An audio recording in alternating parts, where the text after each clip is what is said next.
Everyone loves the Super Bowl. It's a time of family fun and team spirit.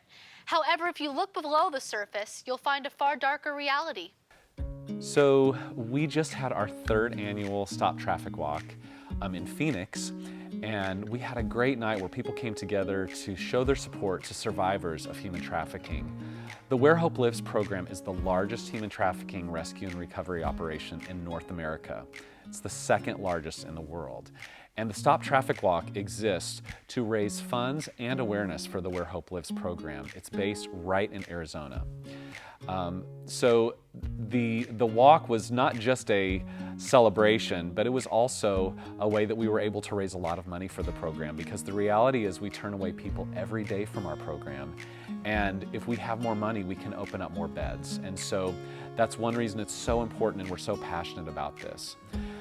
We started this Stop Traffic Walk as a way to raise awareness, and we did our first one in Phoenix, and we'll continue to do that every year. But our vision for this is that it would actually be in every community around the country. So we've already hosted Stop Traffic Walks in San Diego, and in 2022 we have Stop Traffic Walks scheduled in Asheville, North Carolina, Charlotte, North Carolina, Atlanta, lots of cities throughout the country. So we're growing a little bit every year, and we believe in the next few years we'll be in every major city so that we can bring awareness and hope to people in those communities about human trafficking and the Where Hope Lives program right here in Arizona. Well, today we have with us Jeff May, the Executive Director of our Dream City Foundation, and Joanna Shipe, the Chairman of our Stop Traffic Walk. Thanks for being here. Thank you for having us. We have you guys on the show all the time. We've talked about the Stop Traffic Walk. You just had one. Tell us about that. Yeah, we just had our third annual Phoenix Stop Traffic Walk, and it was a great success. We had great crowds, lots of fun, but the most important thing is that there was awareness for the cause, and a lot of people came out to support the survivors who are part of the Where Hope Lives program. Yeah, and I know we've talked a lot about the Stop Traffic Walk, but you guys have informed me that there's a brand new project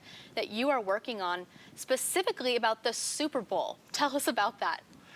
Yeah, so we're launching in February of 2022 the Hope Starts Here initiative, and that's a public awareness campaign where we want to partner with organizations all over Phoenix.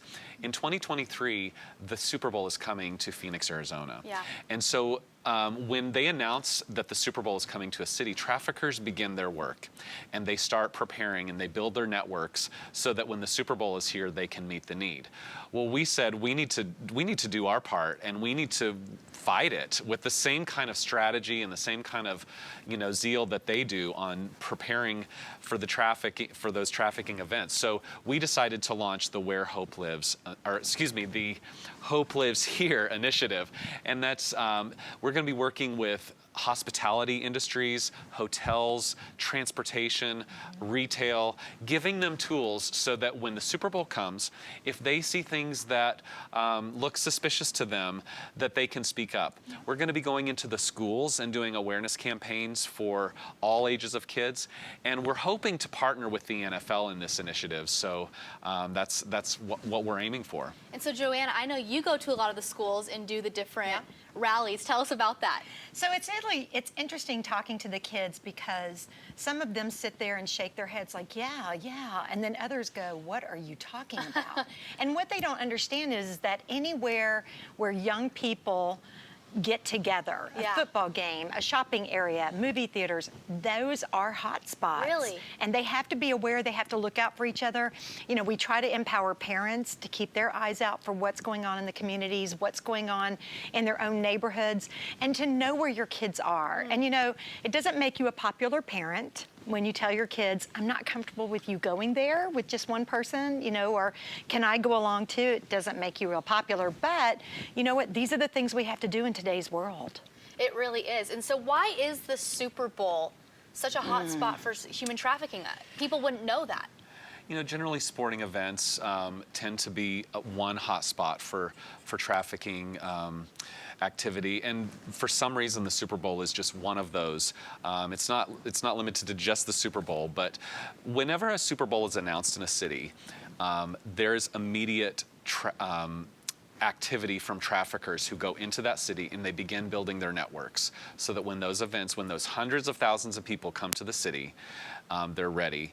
And so we want to combat that, and we want to put just as much effort into fighting that as they do into building that. So what can we do in this season to get ready, to help, to support all that you're doing? And I know there's hope to not just keep this in Phoenix, but in all the states when the Super Bowls come as well. Yes, we actually have walks in multiple cities. In 2022, we already have walks scheduled in San Diego and Charlotte and Wow. Asheville and Atlanta. So this is building and it's growing. And our hope is that within the next 5 years, we'd be in every major city across the United States. And we want to take the Hope Lives Here public awareness initiative to all of those cities, Yeah. because it's not just a Super Bowl event. If awareness is the best way to fight human trafficking, and so if we can go into these communities and not just have walks to let them know, but also give them education and give them information to the schools, to all of those places, we feel like we can not only help our program where people are going through and they're finding a new life from that, but we can also help prevent some of those trafficking things from occurring. Well, Joanna, how can we get involved? How can we get our kids involved? What do we do? Well, the great thing is if you can have access to superintendent or school liaison, we can come into the schools. It's very hard to come into the public schools, but we can do a community event. We can do an in-home event. In November, I did an event in someone's home where she had 40 people gathered together, and we basically taught them what are the signs, what to look for, how to prevent it. But it's interesting to me that when I talk to young people, they look at me and they say, I think this may have happened to me, or someone reached out to Wow. me, or they don't even know it's happening. Yeah. Because there's now ways to communicate with people through video games. And so someone might say in a video game chat, hey, how old are you? You're really good at this game. And the boy or girl responds, I'm 13. And they'll say, oh, I'm 13 as well. How'd you get so good at this? And it goes a very slow grooming process. So, Aubrey, one of the things that we try to empower people to know is this is not the movie Taken. This is not a snatch and grab kind of situation. This is a grooming situation where they communicate with the young person, and it could take anywhere from a year to 3 years before they finally say, you know, we should meet up. And so I've had many messages over social media as well. And now that you're talking about this, I'm realizing how common it is for our young people. So what do parents look out for on social media? What kind of tips would you give to them when looking out for your kids on these DMs and these video games? Well, I think the number one thing is for parents to be engaged with their kids' social media. Check your messages, check their inboxes, do random checks on your kids. But the big thing that kids can do is they should only be friends with people who they actually know. Not a friend of a friend or someone who they think they might know. They should only be friends with people that they actually know, people that they go to school with. They physically know who Yeah. they are. Because somebody could say, I'm a 13-year-old, but they're not. It could be a 35-year-old man.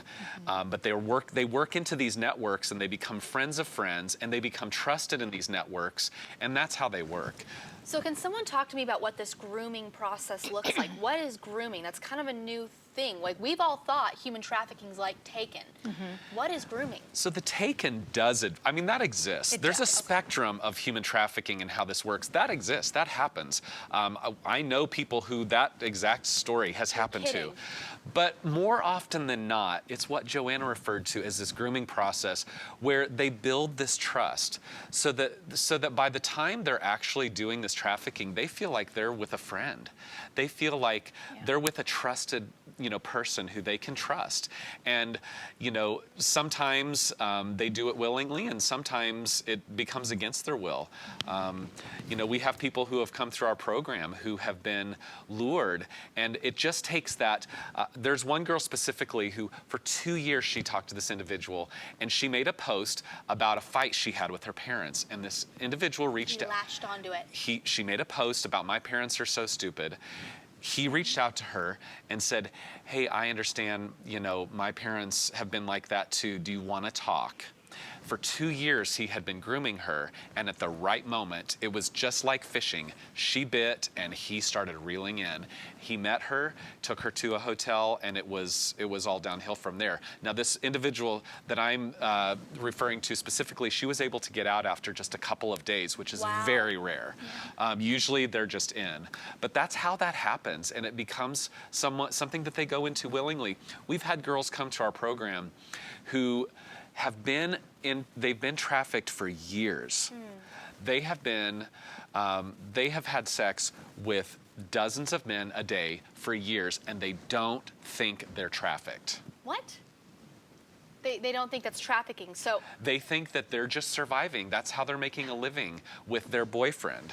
so it's a job. It's almost It's a a job. career Yeah. in their mind.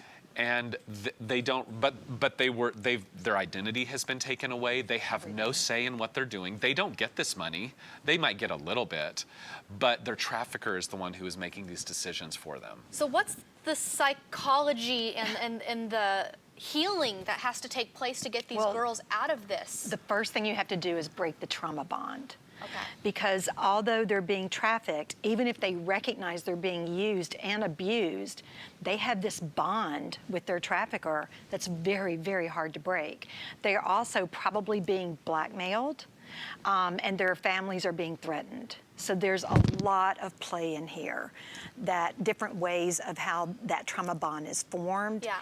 and it's a survival mode. So how does the Dream Center help with this? What's the process of or the Where Hope Lives program? What do we do to help them? Well, the first thing we do is we get them cleaned up. We let them know that they can trust us. Sometimes that takes a day, sometimes it takes 6 months.